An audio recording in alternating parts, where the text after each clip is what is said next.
Boa noite aos irmãos, aos amigos que já estão aí para compartilhar conosco essa live. Vou aguardar pelo menos mais um minuto.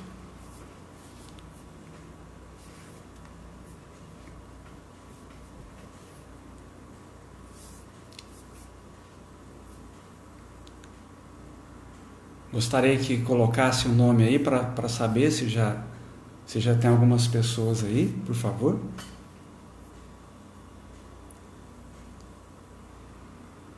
Boa noite, Cadu. Que bom. Melhor aguardar mais um ou 2 minutos?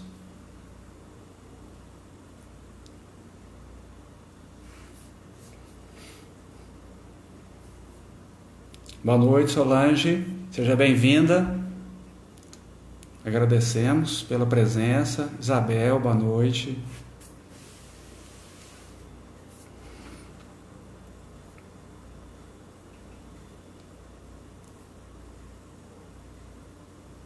Boa noite, Angélica. Bom, então nós vamos iniciar. Agradecemos o convite do Cadu, da casa. Que Jesus possa nos amparar e nos inspirar, para que nós possamos ser fiéis às lições e transmitir uma mensagem positiva, de otimismo, de alegria, de confiança. Meu nome é Hilton, sou da cidade de Uberlândia. Vamos iniciar com uma prece. Pedimos a todos para nos acompanhar nessa prece. O som está legal?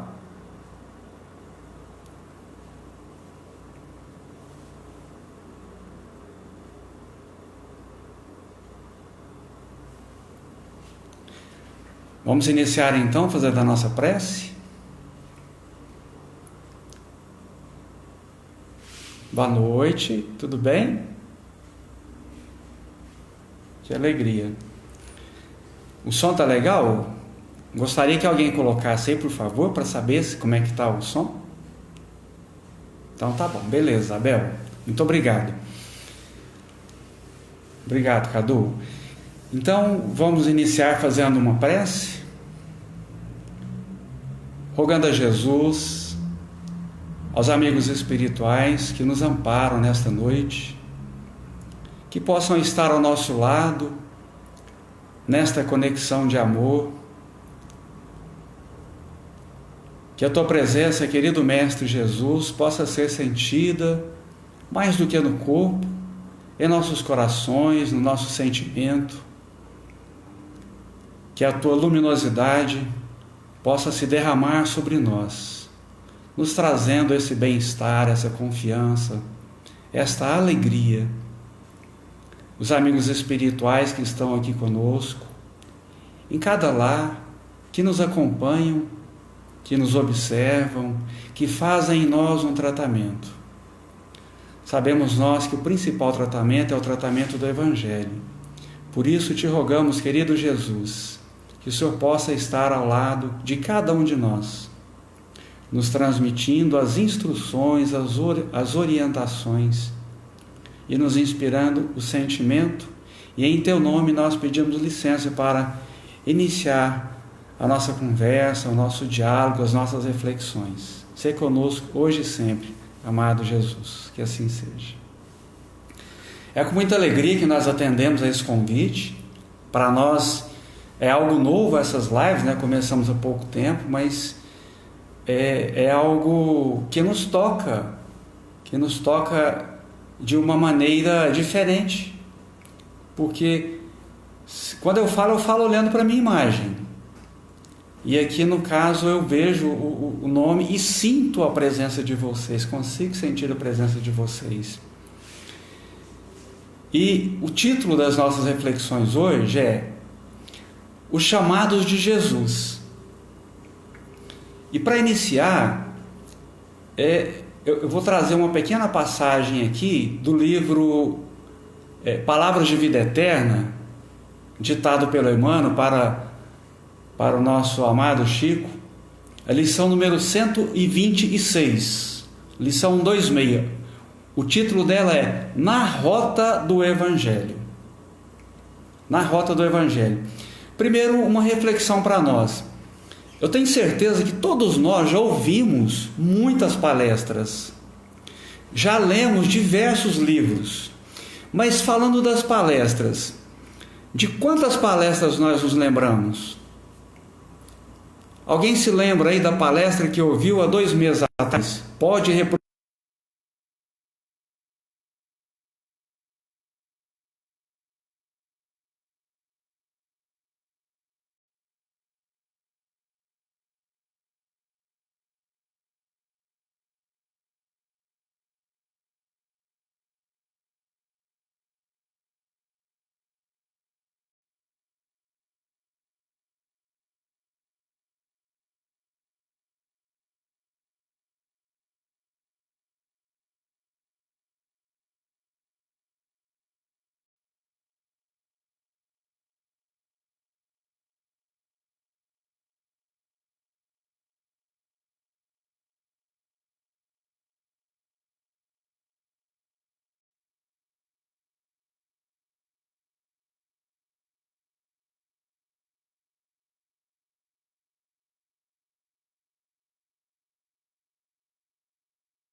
Como é que tá aí, pessoal? Tá? Vamos ver se o sinal firma agora, né? Pois é, aí voltando aqui para o nosso raciocínio, o Emmanuel diz o seguinte: é razoável a vigilância na recepção dos ensinamentos. Tanto quanto possível, é imperioso manejar as ferramentas do maior esforço para verificar-lhes a clareza. Isto é, presta muita atenção para entender o que está sendo dito, para entender o que está sendo lido. Presta muita atenção.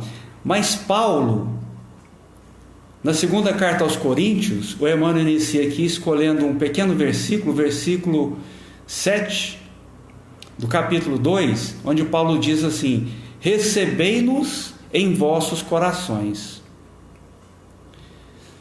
Quando acontecer algum fato, algum desentendimento, alguém que nos tranque no trânsito, alguém que nos ofenda, que fira os nossos interesses pessoais, imagina que você está no trânsito e alguém te dá uma fechada no trânsito e ainda te xinga. Naquele momento, o que você vai fazer? Você vai pensar assim, bom, no dia 24 de janeiro de 2016 eu ouvi uma palestra do Haroldo Dutra no Congresso Espírita de Uberlândia, onde ele dizia exatamente isso, e vai trazer aquilo e usar para resolver aquela situação? É mais ou menos assim que funciona? Porque se nós gostamos, se nós ouvimos, se nós assimilamos aquilo, não deveria ser assim para funcionar? Vamos dizer que em casa alguém de casa nos ofenda, nos fira, nos machuque, nos magoe. Imediatamente a gente vai se lembrar daquela palestra de 3 semanas atrás e vai trazer aquela lição para resolver aquela questão. Será que seria mais ou menos assim? O que Paulo está dizendo para nós é: recebei-nos em vossos corações. Isto é, nós não gravamos com o intelecto o Evangelho de Jesus. Nós não trazemos de memória as lições do Cristo. O que Paulo de Tarso está dizendo é que tudo que nós ouvimos, eu não me lembro da última palestra no Irmã Carita, que é a casa, uma das casas, né, que eu estou vinculado, Irmã Carita, Estrada da Luz. Eu não me lembro, confesso que eu não me lembro da última palestra, antes de entrar nessa quarentena. Eu não me lembro, mas eu sei que tudo que eu ouvi, que me chamou a atenção, de alguma forma começa a alterar as ideias, a maneira de entender a vida dentro de mim. E quando alguém me tranca no trânsito, quando alguém me fere, quando alguém me magoa, não dá tempo de lembrar daquilo, mas aquilo penetrou no coração, alterou de alguma forma o sentir, alterou de alguma forma a minha maneira de entender e de me relacionar com as situações que são críticas para mim, que são difíceis para mim. É isso que Paulo está dizendo: recebei em nossos corações. E o Emmanuel conclui a lição dizendo assim: ainda assim, urge não esquecer que as instruções do Divino Mestre se nos dirigem acima de tudo aos sentimentos. Eu ouço a palestra, eu leio o livro, eu acho maravilhoso, mas eu não vou me lembrar, mas aquilo mexeu com o meu sentimento. Acima de tudo, as palavras de Jesus, as instruções se nos dirigem aos sentimentos, à minha maneira de sentir. Aquilo que me machucava tanto já não vai me machucar da mesma maneira que machucava, que me feria. A minha maneira de sentir, ela está sendo influenciada e alterada pelas instruções de Jesus. Não me lembro do que foi dito, não me lembro de quase nada. Poucas coisas eu posso dizer exatamente como eu ouvi, mas aquilo modificou, aquilo mudou alguma coisa dentro de mim, diligenciando amparar-nos a renovação interior, para que nos ajustemos aos estatutos do bem eterno, para que eu ajuste a minha maneira de responder aquilo que veio do exterior ao Evangelho de Jesus. Eis o motivo, concluiu Emmanuel, eis o motivo pelo qual em todos os serviços da educação evangélica é importante reflitamos no apontamento feliz do apóstolo: recebei-nos em vossos corações. Eu estou lendo um livro, um livro que nem é livro religioso, mas uma frase ela me marcou muito, entre tantas que eu estou lendo nesse livro. O livro chama-se O Poder do Agora, do Eckhart Tolle. Muito bom o livro. Ele fala da necessidade de nós estarmos presentes em tudo que está acontecendo, nos desligando do que passou e não nos preocupando com o que virá, que é o que tem nos afligido hoje. Hoje tem nos afligido muito isso. O que virá? O que vai acontecer? Então ele diz que mais importante do que o que eu vou fazer é como eu estou fazendo. Mais importante do que o resultado é o caminho que eu estou trilhando. mais importante do que o que fazer, é a qualidade do sentimento que eu coloco naquilo. É isso que o Evangelho de Jesus vem fazer para nós, alterar a qualidade do meu sentir, das minhas ações. Às vezes eu estou fazendo comida, fazendo sopa para 400, 500 pessoas, mas como eu estou fazendo? Qual a qualidade do sentimento que eu coloco nisso? Talvez eu conseguisse fazer melhor uma refeição para 4 ou 5 pessoas dentro da minha casa. Então, esse é o questionamento. Esse é o desafio. Colocar sentimento. Colocar amor naquilo que eu faço. E para instigar mais, o título da lição é Os Chamados de Jesus. Imagina que a nossa vida estava indo bem, estava tranquila, estava tudo em paz, tudo tranquilo para nós. Então a gente imagina que começou a aparecer um vazio, sabe? Alguma coisa está faltando para nós. Eu não estou satisfeito com tudo que está acontecendo. Não está faltando exteriormente nada ou quase nada, mas começa a aparecer uma certa melancolia, um certo vazio dentro de nós. E aí a gente que estava tranquilo, que estava em paz, começa a arrumar sarna para coçar. Não é isso? Não começa a arrumar sarna para coçar? Ora, a gente vai falar de alguém que arrumou sarna para coçar, de alguém que ouviu o chamado do coração, um chamado exterior que repercutiu em seu coração, porque precisa disso. Saulo de Tarso era quase que um doutor da lei, tinha uma renda extraordinária, era reconhecido no meio religioso dele.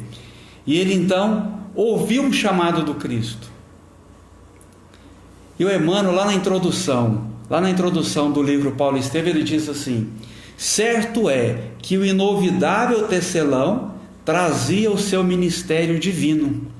Ele está dizendo que Saulo havia reencarnado para ser Paulo. Ele já havia reencarnado com o planejamento reencarnatório para levar o Evangelho de Jesus aos demais povos que não fossem os judeus, aos chamados gentios. Estava no planejamento reencarnatório dele, como diz Haroldo Dutra numa palestra, era o plano A. O plano A era esse. O plano A era, ele vai se encontrar com Estevão, vai se encantar pelo diálogo de Estevão, pela fala de Estevão, e dali para frente ele se torna o mensageiro do Cristo. E esse era o plano A. Mas assim como muitos de nós, o plano A não funcionou para ele. Então foi preciso do plano B, um chamado do Cristo. Por isso que o Emmanuel disse que certo é que o inovidável tecelão trazia o seu ministério divino. Já trazia, estava dentro dele esse ministério divino. A voz interior já estava chamando. Mas, como muitos de nós fazemos, nós silenciamos essa voz interior. Por quê? Porque ela nos tira da nossa comodidade, do nosso conforto. Ela nos tira da nossa tranquilidade. Pessoal, está ouvindo? Está todo mundo ouvindo? Porque para mim tá boa a imagem aqui. Está tudo certo aí? Cadu?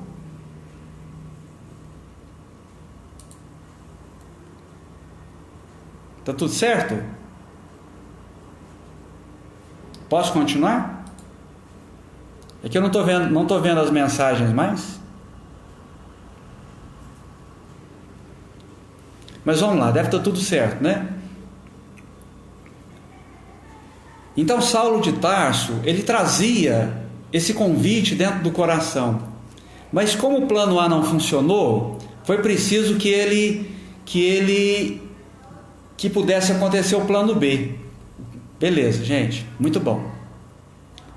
Qual foi o plano B? Quem deu a tarefa para ele teve que ir lá e lembrá-lo.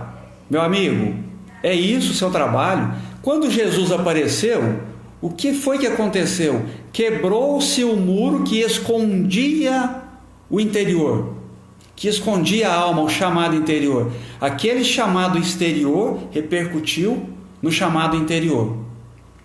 E aí a gente pode pensar assim, mas ele foi um privilegiado. Ele teve um chamado direto. E olha o que o Emmanuel vai dizer para nós. Mas quem estará no mundo sem um ministério divino? Quem estará no mundo sem um projeto, sem um planejamento para fazer o bem? Muita gente dirá que desconhece a própria tarefa, que é insciente a tal respeito. Mas nós poderemos responder que, às vezes a gente pode dizer assim, mas eu não sei qual é a minha tarefa. É fazer sopa, é fazer palestra, é dar passe. Eu tenho certeza que a maioria de nós se questionou ou se questiona. Será que é nessa casa espírita? Será que é na doutrina espírita? Será que é mexer com a parte de tecnologia? Será que é só receber as pessoas? Será que fazer palestra é muito para mim? É pouco? Eu posso ir além? Eu vou fazer palestra só na minha casa espírita? Não sei. Então, às vezes, a gente se faz esse questionamento. Muita gente dirá que desconhece a própria tarefa. Mas olha o que o Emmanuel diz para nós. Nós poderemos responder que, além da ignorância, além de eu dizer, realmente eu não sei, a desatenção e muito capricho pernicioso, porque às vezes o convite é para uma tarefa extremamente, entre aspas, simples na casa espírita. Às vezes a tarefa é: fulano, eu preciso de alguém para servir água fluidificada para quem sai da Câmara de Paz. E aí a gente pode pensar, mas esse trabalho, eu estudei tanto, me preparei tanto, estou atendendo um chamado do coração para servir água fluidificada. E a gente se lembra que André Luiz iniciou o trabalho, diz ele, o trabalho de maneira abençoada, limpando vômitos nas câmaras de retificação, na colônia em nosso lar. E ele chamava de trabalho abençoado. Então há desatenção, porque nós não ouvimos o coração, nós não ouvimos o chamado do coração. Os mais exigentes advertirão que Paulo recebeu um apelo direto, mas na verdade todos os homens menos rudes têm a sua convocação pessoal ao serviço do Cristo. Todos nós temos a nossa convocação ao serviço pessoal. As formas podem variar, mas a essência ao apelo é sempre a mesma. O convite ao ministério chega às vezes de maneira sutil, inesperadamente. A maioria, porém, resiste ao chamado generoso do Senhor. A maioria de nós resiste ao chamado. Por quê? Porque o chamado nos tira da nossa comodidade, da nossa tranquilidade. O chamado de Jesus é para que a gente possa, de alguma forma, reconhecer que nós temos talentos e qualidade. E a gente usa como desculpa a nossa pequenez, como desculpa as nossas dificuldades interiores, como desculpa o nosso desequilíbrio espiritual. Alguém nos chamou representando Cristo. Foi alguém que nos chamou. No caso aqui hoje, o Wellington sugeriu para o Cadu. E a gente pode pensar, às vezes eu pensei, mas eu vou lá, vou falar, não conheço o pessoal, tenho que preparar, será que eles vão gostar? Será que eles não vão gostar? O importante não é o resultado. O importante é o caminho que eu faço, como eu faço, como eu construo. O convite ao ministério chega às vezes de maneira sutil, inesperadamente. Eu não esperava, alguém me convidou, alguém me chamou, mas eu posso pensar, não era isso que eu queria. Mas é o princípio do trabalho, é o convite que Jesus utilizou alguém para fazer esse convite para mim. Falei que era só meia hora, hein, Cadu? Vai mais um pouquinho.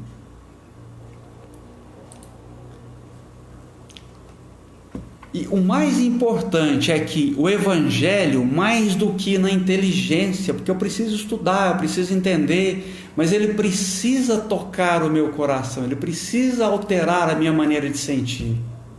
Isso é um desafio muito grande para nós. E todos os dias nós somos testados. Quando a gente acha que já atingiu um determinado degrau, nós nos deparamos com alguma situação, com pessoas mais próximas de nós, nos sentimos feridos e percebemos que o degrau ainda é quase que o mesmo, porque o coração ainda não foi modificado do jeito que a gente imaginava que que deveria estar modificado, mas alguma coisa já se alterou, com certeza. No livro O Espírito da Verdade, lição número 1, é a lição ditada por Bezerra de Menezes para Chico Xavier. Quase lá no finalzinho ele diz assim: para extinguir a chaga da ignorância na humanidade e em nós, que acalenta a miséria, para dissipar a sombra da cobiça, aquilo de querer sempre mais, sem olhar a necessidade do próximo, que gera a ilusão, para exterminar o monstro do egoísmo, primeiro eu, depois eu, que promove a guerra, para anular o verme do desespero. Olha o desespero que a gente está passando hoje, é um verme que corrói as nossas energias, que promove a loucura, e para remover o charco do crime que carrega o infortúnio, o único remédio eficiente é o Evangelho de Jesus no coração humano. É aquela lição que entra e altera a nossa maneira de sentir.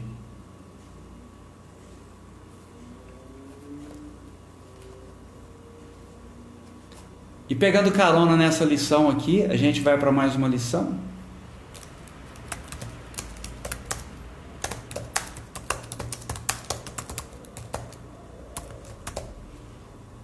Só fazendo uma pergunta para o Cadu aqui, para ter certeza que está tudo certo. E pegando carona nessa lição, nós vamos para uma lição aqui no livro Pontos e Contos. No Evangelho de Lucas, lá fala que quando nascia um filho varão, o primogênito, ele era levado ao templo em Jerusalém.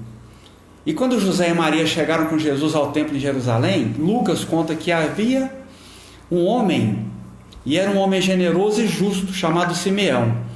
E Simeão, ele estava esperando, que beleza, o Cadu está confirmando para mim que está tudo certinho.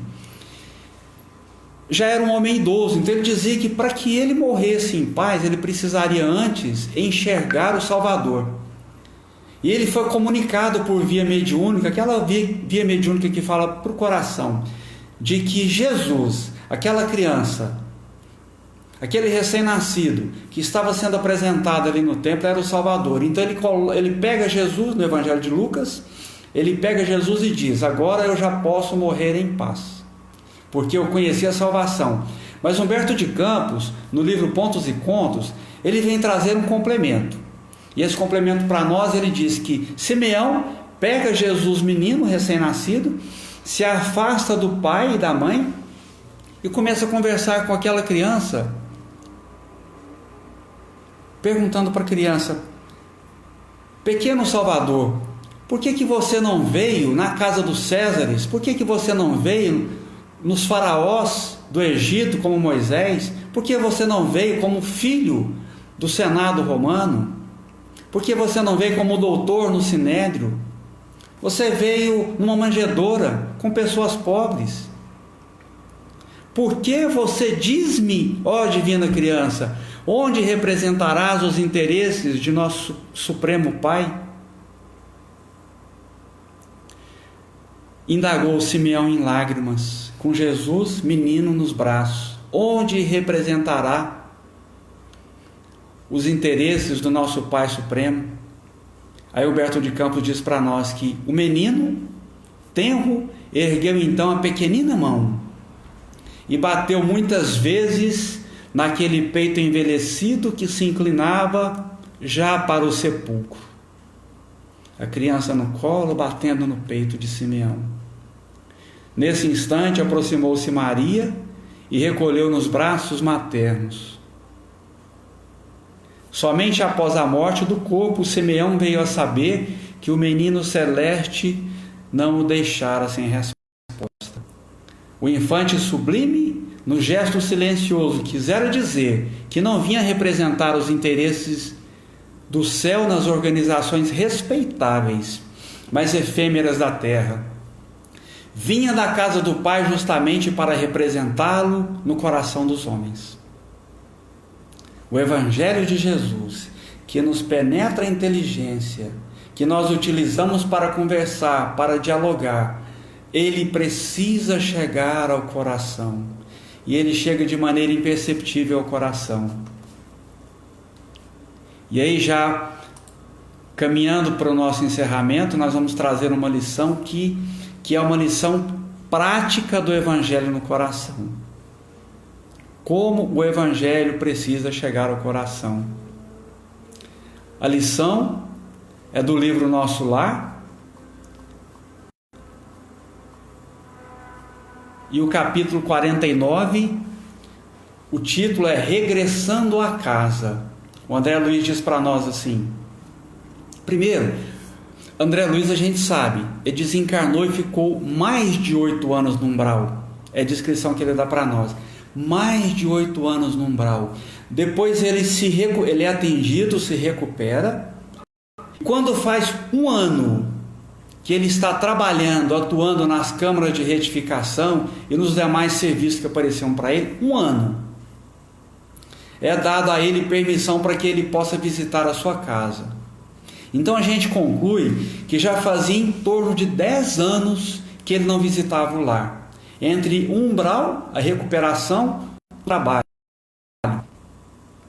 10 anos depois, quando a dona Laura vai reencarnar, o ministro Clarencio dá autorização para ele. Diz: André, você está autorizado a ficar 1 semana visitando a sua casa.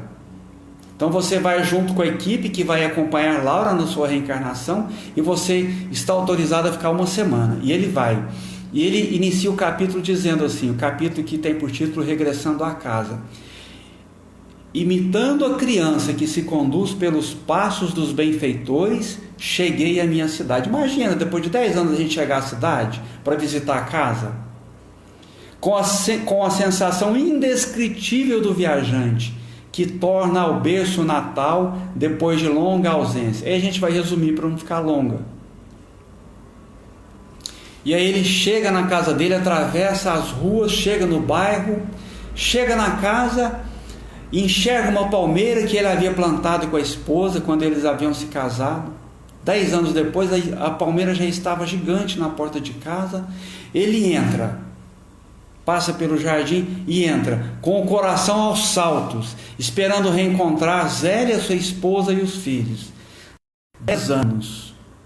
Quando ele chega na sala, Zélia está junto com a filha mais jovem.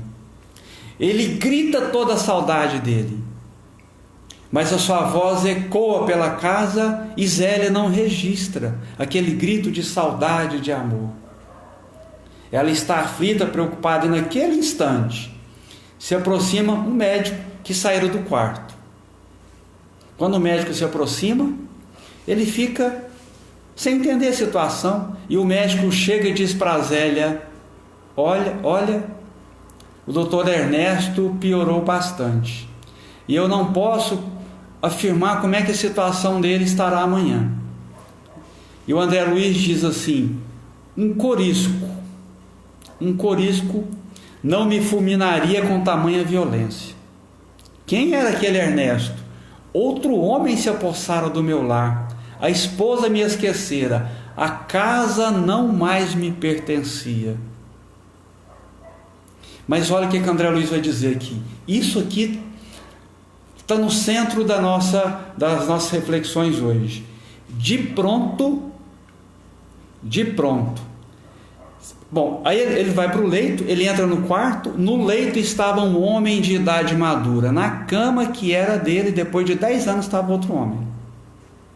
Era o Ernesto, evidenciando o melindroso estado de saúde. De pronto, naquela hora, tive ímpetos de odiar o intruso com todas as minhas forças. Naquele momento, quando eu entrei e vi aquele homem deitado na cama, no lugar que já fora meu, eu tive ímpetos de odiar o intruso com todas as minhas forças. Mas olha que coisa linda que ele diz aqui: mas já não era eu o mesmo homem de outros tempos. Eu não era mais o mesmo. Eu não era o mesmo de 10 anos atrás. Eu não era o mesmo de 1 ano atrás. O Senhor me havia chamado aos ensinamentos do amor, da fraternidade e do perdão. O Senhor me havia chamado aos ensinamentos do amor, da fraternidade e do perdão. O que Paulo de Tarso diz para nós na segunda carta aos Coríntios, capítulo 10, capítulo 7, versículo 2? Versículo 7, capítulo 2 é: recebei-nos em vossos corações. O que Jesus mostrou para Simeão? É no coração humano. O que Bezerra de Menezes diz para nós no Espírito da Verdade? É preciso, como único remédio, o Evangelho no coração humano. E o que André Luiz disse aqui? O Senhor havia tocado no meu coração. O chamado do Senhor não estava só aqui. O chamado do Senhor estava no coração. Eu já não era mais o mesmo homem.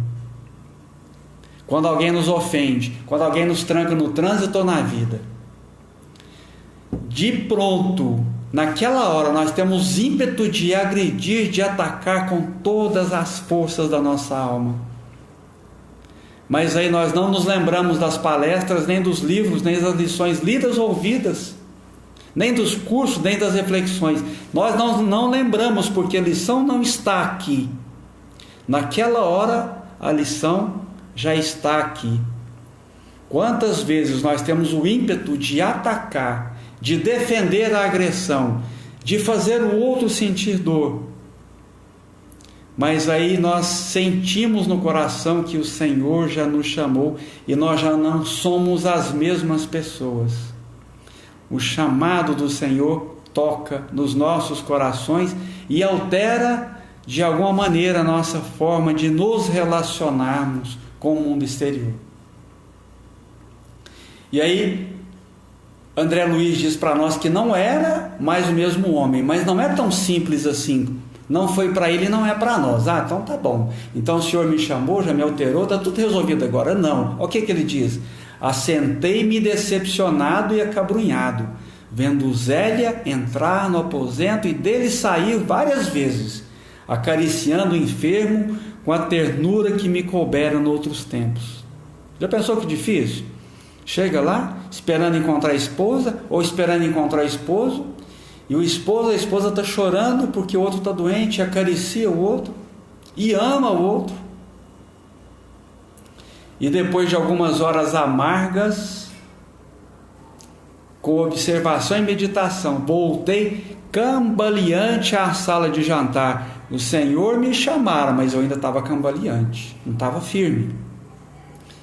Aí ele diz que chegou de manhã, ficou sentado na sala de jantar sem ação. Chegou aquela noite e o dia amanheceu e ele continuava na sala de jantar, sentado, sem saber o que fazer.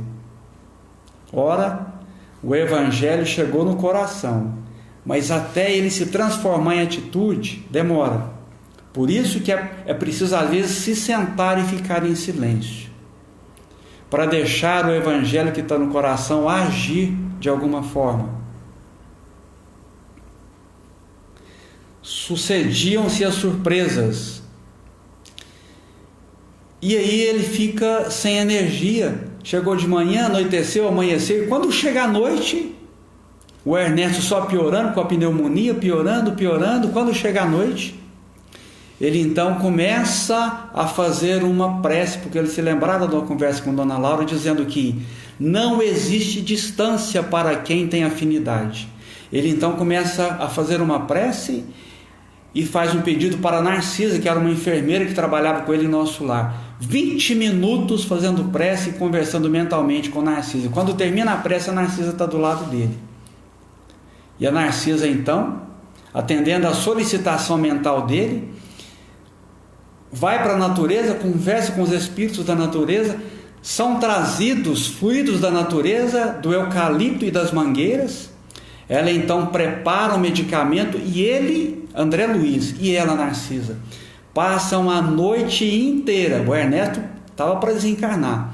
Passam a noite inteira ministrando, colocando esse bálsamo curador na pele e no aparelho respiratório do Ernesto. a noite inteira. Olha, o homem que ele teve ímpetos de odiar com todas as forças, estava agora recebendo um tratamento das mãos, um tratamento do coração, porque ele reconhecia que aquele homem era o companheiro da Zélia. Ele reconhecia que se fosse ele, o viúvo, não teria feito de maneira diferente. E de manhã, quando o médico chega, imaginando que o Ernesto estivesse pior, ou talvez até desencarnado, talvez até morrido, o médico fala para a Zélia: olha, eu não sei o que aconteceu, mas houve um milagre da natureza aqui, porque ele está muito melhor. E os 7 dias que o André Luiz teve para passar na casa dele, matando a saudade da esposa e dos filhos, ele passa os 7 dias tratando o Ernesto, para o Ernesto ficar curado. Por quê? Porque os chamados, os ensinos de Jesus haviam tocado no seu coração. Ele já não era mais o mesmo homem.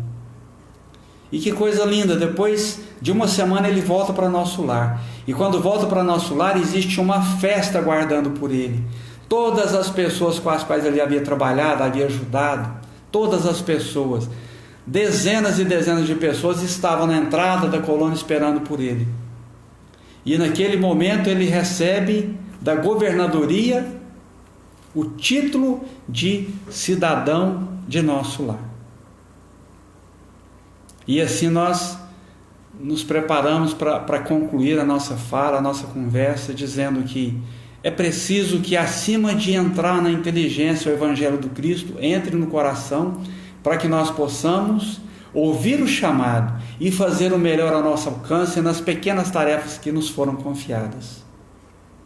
E assim nós agradecemos a atenção dos irmãos, agradecemos ao convite do Cadu, da Casa Espírita, e rogamos a Jesus que possa iluminar, que possa acompanhar a todos em seus lares, iluminando, e nos acompanhar na prece de encerramento dessa nossa fala. Se nós falamos mal, falamos de nós. Se alguma coisa ficou de boa, é do Evangelho dos amigos espirituais. Então nós rogamos: Jesus, amado e divino Mestre, todos nós fechamos os nossos olhos nesse instante, agradecendo a Tua presença, a Tua luz, te rogando, querido Mestre, que o Senhor possa visitar cada lar, visitar os nossos corações, iluminar as nossas cidades, que a Tua luz possa passear por cada rua, por cada quarteirão, por cada alma, despertando em nós a confiança, nos encorajando a pensarmos, a falarmos e a agirmos de acordo com o Teu Evangelho. Deixar os nossos corações iluminar o corpo, o nosso lar, a nossa família, o nosso bairro, a nossa cidade, o nosso país, o nosso planeta. Nesse instante, Divino Mestre, uma chuva de bênçãos e de luz em forma de pétalas desce do alto sobre nossas cabeças, e ao tocar em nós, nós nos sentimos melhores, mais humanos, mais calmos, mais harmoniosos, mais tranquilos e confiantes. Uma paz e uma serenidade indescritíveis se apossam do nosso ser. Se conosco, Mestre Jesus, nós te agradecemos pela encarnação, nós te agradecemos por tantos instrutores espirituais que nos possibilitaram, através das lições, a nossa fala, a nossa conversa, as nossas reflexões. Se conosco hoje e sempre, e nós agradecemos e pedimos licença para encerrar essa nossa reunião. Graças a Deus que assim seja. Gratidão, meus amados irmãos, meus amados amigos. E assim nós encerramos a nossa fala. Muito obrigado, muito agradecido.